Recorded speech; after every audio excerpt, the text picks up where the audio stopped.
नमस्कार, बहुत स्वागत है आप सभी का। आप देख रहे हैं हकीकत क्या है। मैं हूं सौरभ शर्मा। आज जैसलमेर में भारत पाकिस्तान के बॉर्डर के बेहद करीब इंडियन आर्मी के कई सारे अटैक हेलीकॉप्टर्स ने लैंडिंग और टेक ऑफ की ड्रिल की। इस एक्सरसाइज में भारतीय सेना के Apache attack helicopters, light combat helicopters और चीता हेलीकॉप्टर्स शामिल थे। इंडियन आर्मी की यह ड्रिल भारत पाकिस्तान की इंटरनेशनल बॉर्डर के बेहद करीब हुई। इस बीच अब से बस थोड़ी देर पहले भारत के विदेश मंत्रालय ने पुष्टि की है कि भारत ने पाकिस्तान से कहा था कि इस्लामाबाद में इंडियन हाई कमीशन के बाहर से किसी भी स्ट्रक्चर को न हटाया जाए। इसके बावजूद पाकिस्तान ने वो काम किया, तो जवाब में भारत ने भी दिल्ली में पाकिस्तानी हाई कमीशन के बाहर बुलडोजर चलाया। पिछले 24 घंटों का घटनाक्रम बता रहा है कि भारत पाकिस्तान के बीच तल्खी बढ़ गई है और इसकी एक बड़ी वजह पाकिस्तान का फील्ड मार्शल आसिम मुनीर है। मुनीर ने पाकिस्तान में तख्ता पलट की तैयारी शुरू कर दी है। पाकिस्तान की नेशनल असेंबली में अब एक ऐसा कानून पास हो गया है जिसने मुनीर को अनौपचारिक तौर पर पाकिस्तान का डिक्टेटर इन चीफ बना दिया है। और पाकिस्तान से खबर आ रही है कि मुनीर ने अपनी ताकत इसलिए बढ़ाई है क्योंकि उसे हिंदुस्तान से खतरा है, मोदी से खतरा है। मुनीर ने ऐसा क्या किया और कैसे उसने पूरे पाकिस्तान की कब्र खोदने का इंतजाम कर लिया है, इस रिपोर्ट में आपको दिखाते हैं। ना शहबाज शरीफ, ना आसिफ अली जरदारी, अब आसिम मुनीर ने कर ली है पाकिस्तान का सुपर बॉस बनने की तैयारी। अब मुनीर जिसे चाहे उसे हायर करेगा, अब मुनीर जिसे चाहे उसे फायर करेगा, अब मुनीर जिसे चाहे उसे रिटायर करेगा।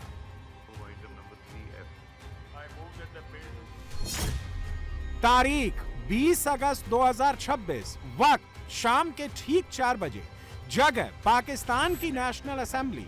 28 घंटे पहले पाकिस्तान ने ऑन कैमरा अपनी कब्र खोद ली। आप सोचेंगे कैसे? पाकिस्तान में हुए इस बड़े डेवलपमेंट की फुल डिटेल बस थोड़ी देर में आपको देंगे, मगर उससे पहले एक और खबर का जिक्र करना जरूरी है। इस खबर का सीधा कनेक्शन मुनीर और पाकिस्तान में आने वाले तबाही से है। गौर से देखिए इस तस्वीर को। दाईं तरफ कुर्सी पर बैठा शख्स पाकिस्तानी फील्ड मार्शल आसिम मुनीर है, जो पाकिस्तान का सबसे ताकतवर शख्स बन चुका है। तो बाईं तरफ बैठा दूसरा चेहरा है जनरल सैयद आमिर रजा का, जो अब पाकिस्तान का सेकंड मोस्ट पावरफुल शख्स बन चुका है। आखिर कौन है जनरल सैयद आमिर रजा, जो मुनीर का राइट हैंड कहा जा रहा है और जिसे मुनीर ने पाकिस्तान की आर्म्ड फोर्सेस की कमान सौंप दी है? और इससे भी बड़ी बात यह कि क्या मुनीर की नजर अब पाकिस्तान के राष्ट्रपति की कुर्सी पर है? क्या जनरल सैयद आमिर रजा को पाकिस्तान में नंबर 2 बनाकर मुनीर पाकिस्तान का सुपर बॉस बनना चाहता है? पाकिस्तान में तो यही चर्चा है। हर चीज का स्याह सफेद का मालिक इस टाइम फील्ड मार्शल को बना दिया गया है। वो एयरफोर्स के अंदर जिस अफसर को चाहेगा लगाएगा, जिसको चाहेगा निकाल देगा। वो नेवी के अंदर जिस अफसर को चाहेगा लगाएगा, जिसको चाहेगा निकाल देगा। अगर डीजीआईएसआई के साथ थोड़े मामलात खराब होंगे, तू घर जाना भाई, रिटायर, घर भेज दिया। ऑर्डर्स रावलपिंडी से आ रहे हैं और सिस्टम रावलपिंडी चला रहा है और ये सिस्टम जो है all is not well. Asim Munir का अपना मर्जी का बंदा लगाया जाए। सितंबर के अंदर पोस्टिंग एंड प्रमोशन जो है वो प्रमोशन बोर्ड फौज का भी है। पाकिस्तान की फौज के बारे में कहा जाता है कि पाकिस्तान की फौज स्टेट विद इन स्टेट है, तो उस स्टेट विद इन स्टेट में एक इंस्टीट्यूशन ही है ना जिसके पास पूरी स्टेट का कब्जा है। CDF will be responsible for all naval and air force officers, उनके प्रमोशंस, रिटायरमेंट्स, डिसमिसल्स वगैरह वगैरह कि अगर आप उसे डिफेंस एक्ट में देखें तो CDF एक टिटुलर, एक हेड की तरफ पोजीशन है, जैसे chairman joint chief of staff committee होती है। And eventually we will see कि ये कुछ टाइम में ऐसा ही हो जाएगा। ये एक चीज़ लिख देना कि प्राइम मिनिस्टर के प्रिंसिपल मिलिट्री एडवाइजर होंगे CDF ऑन नेशनल सिक्योरिटी और वगैरह वगैरह वगैरह, कुछ भी लिख दें। लिखने से क्या होता है? पाकिस्तान की पूरी सियासी तारीख में पाकिस्तान की फौजी एस्टेब्लिशमेंट पाकिस्तान के सियासी मंजरनामे पर गालिब रही। या तो पीछे बैठकर इक्तदार की डोरियां हिलाते रहे या फिर सामने आकर इक्तदार पर कब्जा किया, पाकिस्तान को तोड़ा और पाकिस्तान की हालात को, पाकिस्तान के निजाम को तबाह बर्बाद किया। हमने ये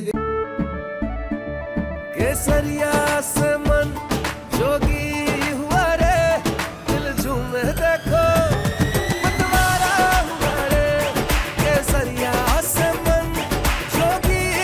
हर पल मनाओ केसरी त्योहार।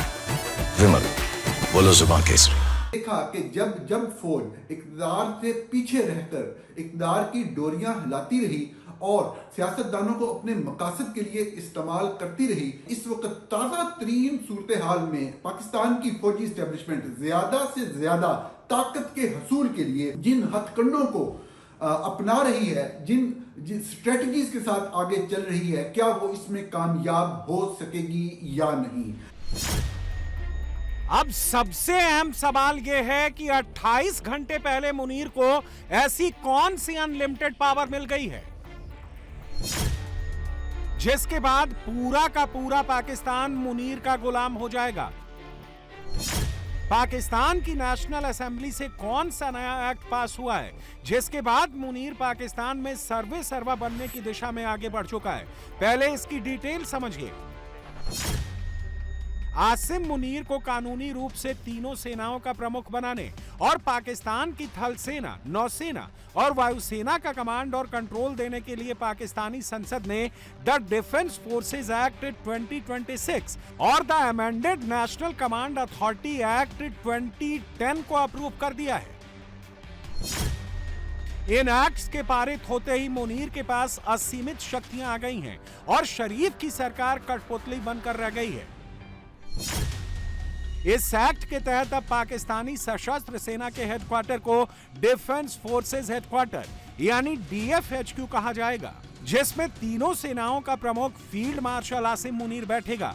अब पाकिस्तान में किसी भी जवान या अफसर को रिटायर करना, सर्विस से निकालना या रखना और रिटायरमेंट की तय उम्र को बदलना सब मुनीर के हाथ में आ चुका है। एक लाइन में कहें तो पाकिस्तान की सरकार नियम बनाएगी, लेकिन आदेश और निर्देश मुनीर खुद जारी करेगा। ये गाजरों की वो बोरी है, ये डॉक्यूमेंट जो है वो गाजरों की वो बोरी है जो आसिम मुनीर अपने लिए जो है वो काश्त उसने की है, और अब वो बोरी जो है वो पका के मीठी गाजरें बोरी भर के, ये गाजरें वो गाजरें हैं जो खिला के पाकिस्तान की फौज को, एयरफोर्स को और नेवी को आसिम मुनीर 30 साल की हुकूमत करना चाहता है। लेकिन क्या इतने अरसे ये जिंदा भी रहेगा? सवाल ये है कि पाकिस्तान की अफवाज Pakistan, armed forces, army, air force, navy में एक आदमी को कितनी ताकत दी जा सकती है? अब एक ऐसा कानून सामने आ रहा है जिसके तहत चीफ ऑफ डिफेंस फोर्सेस को किसी फौजी को रिटायर करने, रिलीज करने, रेजिग्नेशन उसकी एक्सेप्ट करने या रिजेक्ट करने,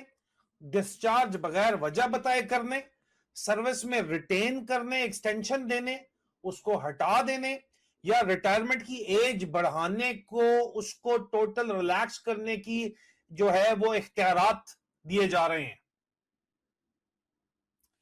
यानी तुम कब रिटायर होगे, तुम्हारी रेजिग्नेशन कबूल होगी या नहीं होगी, तुम सर्विस में रहोगे या नहीं रहोगे, तुम्हारी रिटायरमेंट की लिमिट बढ़ाई जाएगी या नहीं बढ़ाई जाएगी, इन सब सवालों पर एक ऑफिस क्या गैर मामूली कंट्रोल होगा, और वो ऑफिस आसिम मुनीर या मुनीर मिस्त्री का होगा।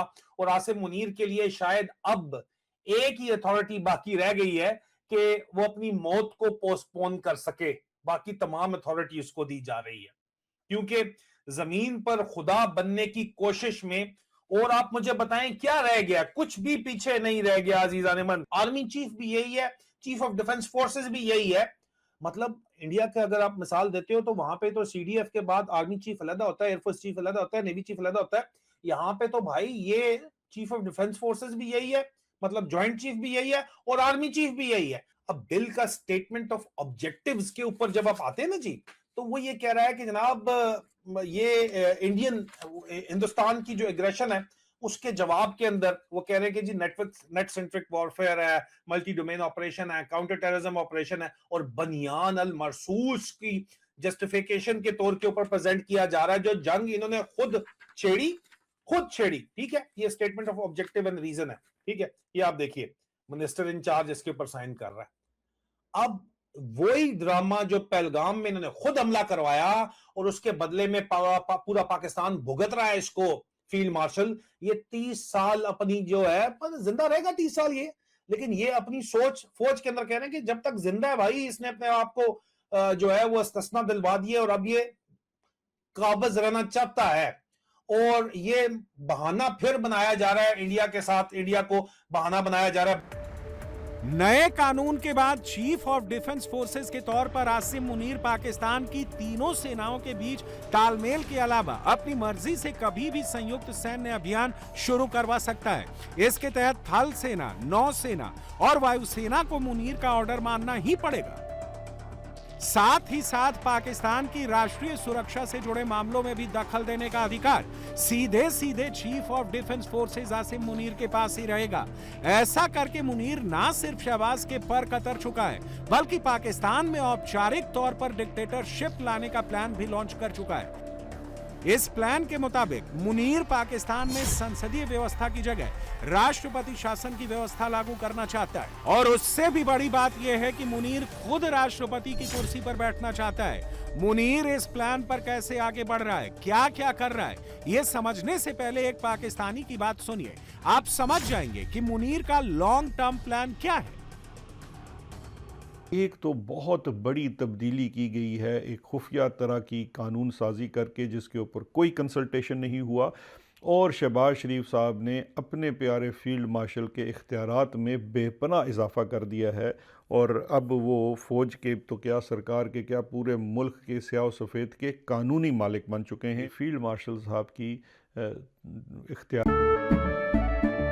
केसरिया से मन जोगी हुआ रे, दिल झूमे देखो मतवारा हुआ रे, केसरिया से मन जोगी हुआ। हर पल मनाओ केसरी त्योहार, विमल बोलो जुबान केसरी। रात में कानूनी तौर पर मजीद इजाफे के लिए और उनके आसिम मुनीर को मिली असीम सैन्य ताकत के बाद पाकिस्तान में जो बचा खुचा लोकतंत्र था, अब वो भी खत्म होने वाला है। मुनीर ने 10 साल का मास्टर प्लान तैयार किया है, जिसके जरिए पाकिस्तान के बचे खुचे लोकतांत्रिक ढांचे की रीढ़ को उखाड़ फेंका जाएगा। मुनीर पाकिस्तान के मूल संविधान को ही पूरी तरह बदलने वाले प्लान पर काम कर रहा है, जिसके तहत पाकिस्तान में दशकों पुराने संसदीय लोकतंत्र को हटाकर प्रेसिडेंशियल सिस्टम लाने की तैयारी हो रही है। पाकिस्तान का भूगोल बदलते हुए नए सूबे और प्रांत बनाने का भी प्लान है। इस नए पैतरे के लिए आसिम मुनीर तुर्की और मिस्र के शासन मॉडल से आइडिया ले रहा है। तुर्की में राष्ट्रपति एर्दोगन और मिस्र में फील्ड मार्शल से राष्ट्रपति बने अल सीसी के पास इतनी बेहिसाब पावर्स हैं कि वहां की संसद सिर्फ नाम की रह गई है और उसका काम बस मुहर लगाना रह गया है। आसिम मुनीर का मानना है कि जब तक राष्ट्रपति के पास सारी पावर्स नहीं होंगी, तब तक बड़े और कड़े फैसले तेजी से नहीं लिए जा सकते। इस मास्टर प्लान को कानूनी अमली जामा पहनाने के लिए पर्दे के पीछे से 28वें संविधान संशोधन का मसौदा तैयार करने की चर्चाएं भी पाकिस्तान में गर्म है। जमहूरियत तो चाहते हैं, मगर जमहूरियत में सिर्फ पार्लिमानी निज़ाम नहीं है। यानी कि उनका वादे इशारा पाकिस्तानी फौज की, पाकिस्तानी फौजी जर्नेलों की उस पुरानी ख्वाहिश की तरफ था कि वो मुल्क में सदारती निज़ाम चाहते हैं। इमरान खान जो कि सीनियर सहाफ़ी हैं, उन्होंने कल ये तक अल्फाज इस्तेमाल किए कि ये होकर रहेगा। यहाँ तक कहा कि पाकिस्तान की पार्लियामेंट को ये मंजूर करना पड़ेगा। ये बड़ी ही वादे धमकी थी पाकिस्तान के मौजूदा army chief general Asim Munir की तरफ से, पाकिस्तानी अवाम को ही नहीं, पाकिस्तान को, पाकिस्तान के आइन को ही नहीं, पाकिस्तान के पूरे जमहूरी निज़ाम को। ये पूरे जमहूरी निज़ाम का एक तरह से तमस्खुर उड़ाने का एक बड़ा भयानक वाकया है जो पेश आ रहा है, और ये बड़ा वाज़ेह पैगाम दिया जा रहा है कि सब कुछ बुलडोज कर दिया जाएगा। लेकिन जनरल आसिम मुनीर ताकत की आखिरी 3 सतह तक पहुंचने के लिए, मैक्सिमम पावर अटेन करने के लिए, अपनी जो दवाम बख्शने के लिए अपने इक़्तिदार को, वो हर हद से गुजर जाएंगे और ये अमेंडमेंट करवा कर दिखाएंगे जिसमें मौजूदा जमहूरी निज़ाम जो कि पार्लिमानी निज़ाम है, इसकी शक्ल, इसकी हैयत ही तब्दील कर दी जाएगी। इंटरनली ये फोर्सेस को कंट्रोल कर रहा है। एक के बाद एक ऐसा कानून लाया जा रहा है कि इंटरनली जो फोर्सेस हैं, और पहले तो खाली ये था ना कि चले आर्म्ड फोर्सेस, अब एयरफोर्स और नेवी पे भी मुकम्मल कब्जा कर लिया है कि सीडीएफ साहब आप फैसला करेंगे। अब एक नया हेडक्वार्टर बनेगा इस्लामाबाद में डिफेंस फोर्सेस का। एक तो जीएच क्या होता है ना, जनरल हेडक्वार्टर, एक अब डिफेंस हेडक्वार्टर बनने जा रहा है, वहां पे जनाब ये बैठेंगे जहां पे ये तमाम अफवाज की सरबराही करेंगे बैठ के। यानी नेवी अपना आज़ादाना अब कोई फैसला नहीं कर सकती, यानी अब एयरफोर्स अपना कोई आज़ादाना फैसला नहीं कर सकती, हर फैसला एक सेंट्रल ऑफिस से होगा। इस बंदे की आप मुनाफकत देखें कि ये बयानियां ये चलवा रहा है कि मुल्क नहीं चल रहा और हमें छोटे सूबों की जरूरत है ताकि नीचे तक अवाम तक इक़्तिदार जाए, क्योंकि सेंटर से आप कंट्रोल नहीं कर सकते। लेकिन खुद एक बंदा 3 अफवाज को कंट्रोल करने जा रहा है, कानून बनवा लिया है। यानी अवाम के लिए कुछ और, अपने लिए कुछ और, अपने लिए हर ताकत अपने हाथ में मरकूज कर रहा है। क्यों? क्योंकि डरपोक है, जराइम इतने कर बैठा है, डरता है। तो हर वो इसने काम किया, अगर आप दुनियावी लिहाज से देखें तो इसने हर वो कानून बना लिया है, हर वो काम कर लिया है कि इसके बाद किसी के वज़ीर-ए-आज़म बनने से अब पाकिस्तान में तब्दीली का कोई चांस नहीं नजर आता। ये बंदा आईनी तौर पे लगा है, इसको वज़ीर-ए-आज़म हटा नहीं सकता। आईनी तरमीम से पहले आईनी अदालत रोक देगी, आईनी तरमीम जो इसने खुद लगाई हुई है, अपने जज बिठाए हुए हैं हर जगह पे। कोई वज़ीर-ए-आज़म आके अब क्या कर सकता है? वज़ीर-ए-आज़म तो सिटिंग डक है। जिस दिन वज़ीर-ए-आज़म ने चीं-चां की, इसने आईनी अदालत से उसको नायल करा के फिर घर भेज देना है। जरा सोचें कि इस बंदे ने क्या निज़ाम बना दिया है कि अब किसी के वज़ीर-ए-आज़म बनने से फर्क ही नहीं पड़ता जब तक कि पूरा निज़ाम ओवरऑल नहीं होता। रियलिटी ये कहती है कि इस बंदे ने निज़ाम को ऐसा कर दिया है कि अब इसके अलावा पाकिस्तान में किसी ओहदे की कोई वैल्यू नहीं रह गई। अब आप एयरफोर्स चीफ भी हैं तो आपकी कोई वैल्यू नहीं है, कोई वैल्यू नहीं है आपकी। अब आप सिर्फ मुलाजिम हैं CDF के, चीफ ऑफ डिफेंस फोर्स के, जो हमेशा बर्री फौज से बनेगा। अब अगर मुनीर पाकिस्तान में प्रेसिडेंशियल सिस्टम लाकर खुद राष्ट्रपति बनना चाहे तो उसके लिए उसे क्या करना होगा? पाकिस्तान में राष्ट्रपति चुनने के लिए वहां की नेशनल असेंबली और सीनेट में वोटिंग होती है। संविधान में बड़े बदलाव करने पड़ सकते हैं, खासकर अगर वो शक्तिशाली राष्ट्रपति बनना चाहे। ऐतिहासिक रूप से पाकिस्तान में आर्मी चीफ्स जैसे अयूब खान, जियाउल हक और मुशर्रफ ने तख्ता पलट या मार्शल लॉ लगाकर ही सत्ता ली थी। लेकिन मुनीर स्मार्ट खेल रहा है, वो अभी संवैधानिक तरीके से अपनी ताकत बढ़ा रहा है। सेना में रहते हुए मुनीर राष्ट्रपति नहीं बन सकता, उसे रिटायर होना पड़ेगा। मुनीर ने इस प्लान पर भी काम शुरू कर दिया है। पाकिस्तान के नेशनल स्ट्रेटजिक कमांड के लिए जिसे नया कमांडर बनाया गया है उसका नाम जनरल सैयद आमिर रजा है, जो मुनीर का राइट हैंड है। मुनीर अपनी मनमर्जी से प्रमुख पदों पर नियुक्तियां कर रहा है ताकि पाकिस्तानी आर्मी के साथ साथ नेवी और एयरफोर्स पर पकड़ को मजबूत किया जा सके। इसीलिए मुनीर ने लेफ्टिनेंट जनरल आमिर रजा को प्रमोट करके 4 स्टार जनरल का रैंक दिलवाया है। और ये क्यों अहम है इसका अंदाजा आप इसी बात से लगा लीजिए कि 4 स्टार जनरल बनाए जाने और CNSC यानी commander of national strategic command की जिम्मेदारी दिए जाने के समय वो लेफ्टिनेंट जनरलों की सीनियरिटी लिस्ट में 8वें स्थान पर थे। उनके प्रमोशन के बाद पाकिस्तानी मिलिट्री के कई सीनियर अधिकारी पीछे हो गए, लेकिन मुनीर ने अपने राइट हैंड को ही सिलेक्ट किया। और सिलेक्शन का पर्पज शॉर्ट टर्म नहीं, लॉन्ग टर्म है। मुनीर के निशाने पर पाकिस्तान में तख्ता पलट है। अभी अफवाज पाकिस्तान में 2 4 स्टार जनरल हो गए हैं। एक 4 स्टार जनरल जो हैं वो फील्ड मार्शल सैयद आसिम मुनीर हैं, वो खैर 4 स्टार नहीं, वो तो फील्ड मार्शल हो गए हैं, उससे भी जो है वो ऊपर चले गए। और दूसरे जो हैं वो 4 स्टार जनरल जो हैं वो सैयद आमिर रजा हैं। यानी यूँ आप कह सकते हैं कि एक इस वक्त 5 स्टार जनरल हैं। केसरिया से मन जोगी हुआ रे, दिल झूमे देखो मतवारा हुआ रे। केसरिया से मन जोगी हुआ। हर पल मनाओ केसरी त्योहार, विमल बोलो जुबान केसरी। अफवाज पाकिस्तान में यानी फील्ड मार्शल सैयद आसिम मुनीर, और एक जो है वो 4 स्टार जनरल हैं, और बाकी सारे जो हैं कुछ 3 स्टार हैं, कुछ 2 स्टार हैं, और कुछ जो है वो सिंगल स्टार हैं। अब अफवाज पाकिस्तान में जो है वो 2 तलवारें हैं।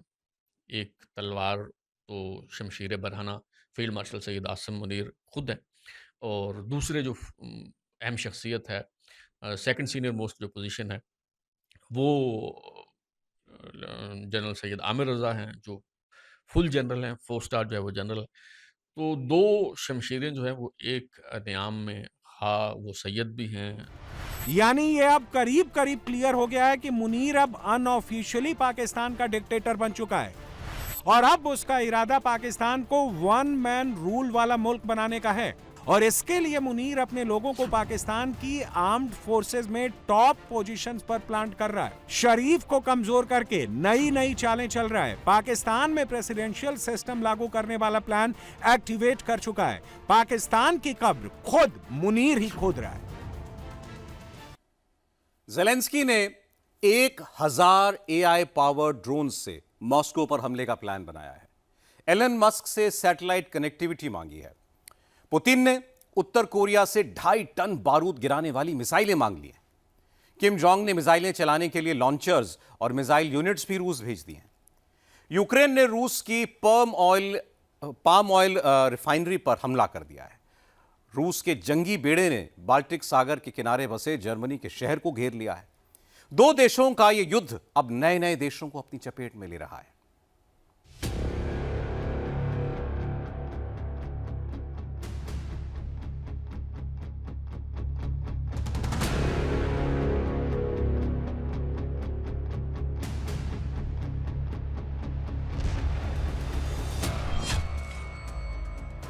पुतिन की सेना ने जर्मनी के शहर के पास डेरा डाला।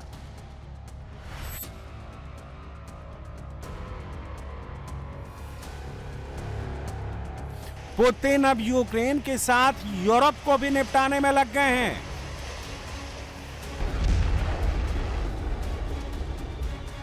रूसी जंगी बेड़ा जर्मनी के एक शहर के पास तैनात हो चुका है। पुतिन के जंगी जहाजों को देखकर जर्मनी की सांसें अटक गई हैं। रूस के सबसे मॉडर्न युद्धपोतों में से एक एडमिरल कासाटोनोव फ्रिगेट को पुतिन के आदेश के बाद बाल्टिक सागर में तैनात किया गया है। युद्धपोत ने जर्मनी के फेमान द्वीप के पास डेरा डाला है। यह जंगी बेड़ा परमाणु मिसाइलों से लैस है। रूस की हाइपरसोनिक ज़िरकॉन मिसाइलें इसमें तैनात हैं। यह नाटो के लिए खुल्लम खुल्ला चैलेंज है। ज़िरकॉन मिसाइलों को नाटो का कोई एयर डिफेंस सिस्टम इंटरसेप्ट करने की क्षमता नहीं रखता। रूस की ज़िरकॉन क्रूज मिसाइल 1000 किलोमीटर तक किसी भी टारगेट को तबाह कर सकती है। यह 11000 किलोमीटर प्रति घंटा की रफ्तार से दुश्मन पर हमला बोलती है। लॉन्च होने के बाद जैसे यह हवा में टारगेट की तरफ बढ़ती है, इसकी नोज पर प्लाज्मा क्लाउड बनता है जो रडार सिग्नल को रोक देता है। इसे रोकने के लिए दुश्मन को महज 20 सेकंड का मौका मिलता है। यह 300 से 400 किलो का परमाणु और गैर परमाणु हथियार लेकर उड़ान भरती है। इसे समंदर में युद्धपोतों और परमाणु पनडुब्बियों से दागा जा सकता है। जर्मनी का फेमान द्वीप बाल्टिक सागर के किनारे है। फेमार्न द्वीप 185 वर्ग किलोमीटर में फैला हुआ है। जर्मनी का तीसरा सबसे बड़ा द्वीप है। यह यूरोप का बड़ा पर्यटक केंद्र भी है। जर्मनी ईयू के उन देशों में शामिल है जो यूक्रेन को सबसे ज्यादा हथियार सप्लाई करते हैं। जर्मनी ने जनवरी से जून की छमाही में 2.5 अरब यूरो के हथियार भेजे हैं, जिसमें टैंक, मिसाइल, एयर डिफेंस और 50,000 ड्रोन शामिल हैं। पुतिन अब यूरोप के उन देशों के खिलाफ सीधा फ्रंट खोल रहे हैं जो रूसी शैडो फ्लीट को जब्त करने और उन पर हमलों का सपोर्ट कर रहे हैं। इन देशों में Romania, Poland, Moldova, Germany, Britain शामिल हैं। रोमानिया का F-16 फाइटर जेट अपनी समुद्री सीमा में एक सी ड्रोन का पीछा कर रहा है। F-16 में लगी 20 mm कैनन गन से सी ड्रोन पर लगातार गोलियां दागता है। काफी मशक्कत के बाद सी ड्रोन पर सटीक निशाना लगता है और उसमें आग लग जाती है। सी ड्रोन को पूरी तरह तबाह करने के लिए रोमानिया समंदर में एक और ऑपरेशन करता है। उनकी नेवी वहां जाती है और सी ड्रोन को बड़े धमाके के साथ उड़ा देती है।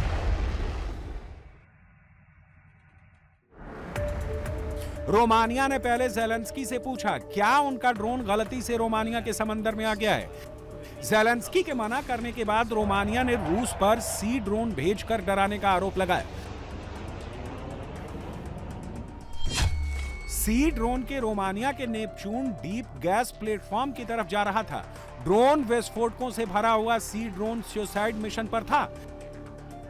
अगर थोड़ी देर हो जाती तो रोमानिया का नेपच्यून डीप गैस प्लेटफॉर्म तबाह होना तय था।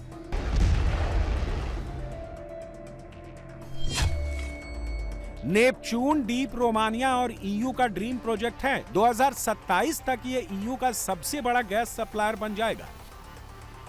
यूरोप और अमेरिका के खिलाफ युद्ध में किम जोंग उन खुलकर उतर गया है। वो प्योंगयांग से जापान के तटों पर मिसाइलों की टेस्टिंग हर हफ्ते कर रहा है। टेस्टिंग के बाद मिसाइलें रूस भेज रहा है। पुतिन ने इस बार एक साथ 10 बैलिस्टिक मिसाइलों की टेस्टिंग की है।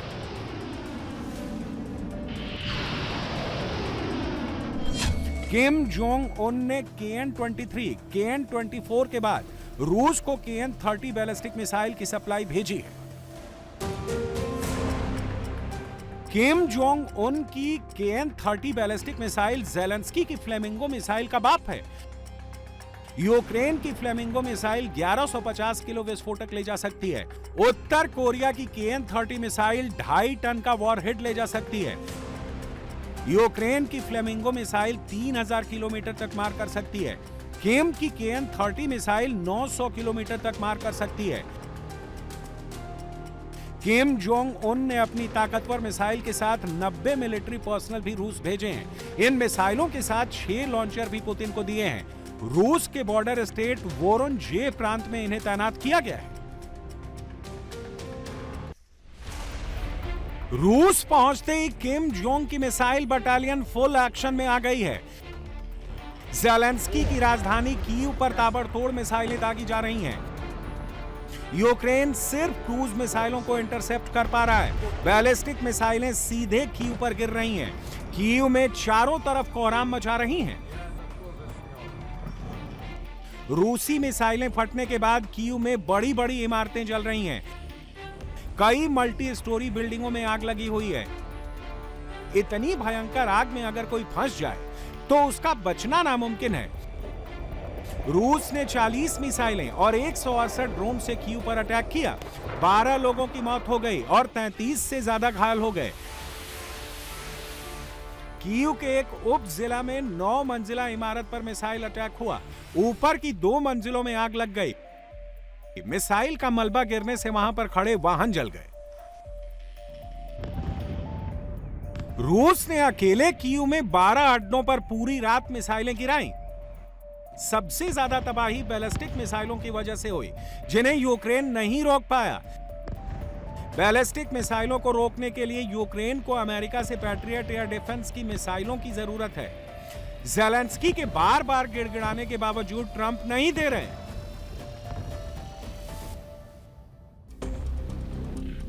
रूसी मिसाइलों ने जहां कीव के कमर्शियल और रिहायशी इलाकों में तबाही मचाई, वहीं रूस के गेरान 4 ड्रोन ने कई वेयर हाउस को तबाह कर दिया।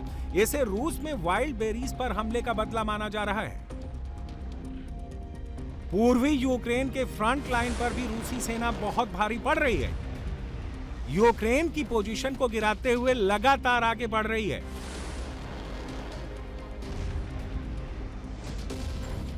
पूर्वी यूक्रेन के स्लोवियांस्क में रूस ने सुपरमार्केट फूंक दिया है।